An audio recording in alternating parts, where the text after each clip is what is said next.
Alright guys, and welcome to the video. So today we're looking at Dev Briefing 104 to see what new information the devs have given us. So first up is more information on the rearming system. So we got a little bit in the last dev update where the support class will have to go back to a node to start off a 5-minute timer to get their supplies back. So the devs have actually already changed that based on feedback from the community and from their public test servers. So how it's going to work now for the support class is that they have a global 5-minute cooldown. You don't need to go to a resource node or anything like that. When you put down your supply box, you have 5 minutes until you can put down another one. So you won't need nodes to effectively play the support role. And now that means you can still sort of hide nodes away to the side of the map, so you won't need to bring them close to the center of the map, close to where the action's taking place, where they're going to be at risk to being destroyed. You can still leave them off to the side, letting them do what they do. What will happen is when you go within the radius of one of the nodes, the resupply time for your supply box will actually be cut in half now. So having these nodes close to the center of the battle, as it were, will be worthwhile, but you won't need to do that. In theory, if every squad has got a support guy, then you're gonna be alright. But one thing they've also said is that they've increased, or they will be increasing the total number of nodes you can actually build. They haven't said what that number is. It could be an extra node per node type or two. I don't know yet, but this is gonna make nodes even more powerful now because you can get more. And that means we can get more artillery going in, the tanks being respawned more often, and so on. It would be interesting to see how these extra nodes are going to affect the battle. Now on to the hitbox changes, and I've been really looking forward to see what they're actually doing with this, because there are some hit reg issues with the game.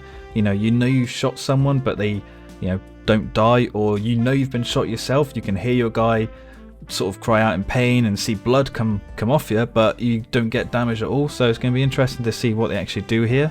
But it looks like they haven't actually mentioned this sort of hit reg issue we get, but let's just hope that when update 8 comes out, this is actually fixed anyway.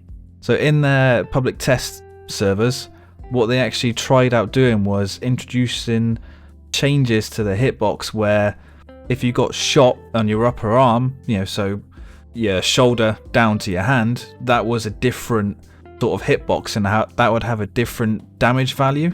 What they found out was having this would increase the time to kill, more than what they wanted. So they haven't said how the hitbox changes are going to affect, certain weapons. We know like the M1 and the Kar 98.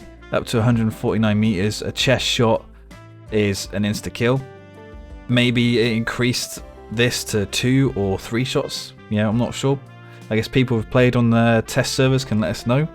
But once update 8 drops out, I'm going to be testing all the weapons to let you guys know what these changes are, how this will affect every weapon in the game, and I'll be ranking the weapons after update 8 to see what's better now, what's worse. I've got a feeling that SMGs are not going to be good at all after this update, but we'll see what happens. But what's going to happen now is soldiers are going to have 3 hit zones. You've got hit zone A, which is your head, insta kill any weapon, any distance.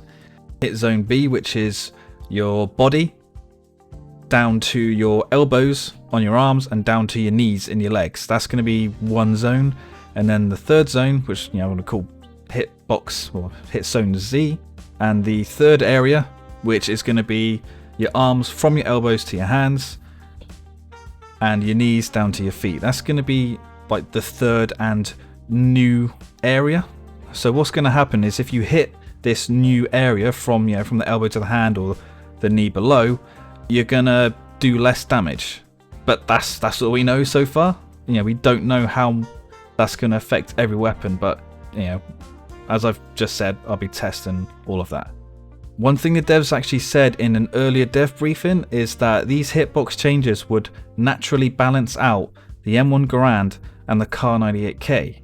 The only way I can see this trying to balance out these two guns is if the M1 hits one of these new zones, it does less damage. So maybe if you hit someone in the the forearm, it doesn't kill them, so you have to hit them again, then it kills them. And maybe with the Kar 98K, it's still like an insta kill. I'll test that out, but I don't think this is going to balance out the weapons. If they've reduced the damage for the Kar 98, if it hits one of these new hitbox areas, it's going to make the weapon even worse. So let's just see what happens. Now, friendly fire changes. This, I kind of wasn't expecting any changes to friendly fire. It is what it is. You hit a friendly, you're going to kill them. You've got nameplates, you've got the player icons, you sort of know where the friendlies are. Some people play without them. Well done to you for doing that. If I tried it, I'd probably end up team killing loads of people. I think when I first started playing Hell Let Loose, when it dropped in early access, I think one of my first games I wiped out an entire squad with an SMG. But what they're doing in Update 8 is if you shoot a player, a friendly player, you do half damage. That's the only change they're doing. They've said in their test environment this has really reduced the amount of team kills across the game, but that's not going to fix intentional team killers. That's not going to go away. If people want to team kill, they're still going to team kill. What I would suggest for that is play on community servers where there's active admins, so you can report these people and they'll get banned and you can carry on playing the game. That's what I would suggest to yourselves when playing Hell Let Loose. Just play on community servers. You'll have your best. You will have the better experience there, in my opinion, anyway.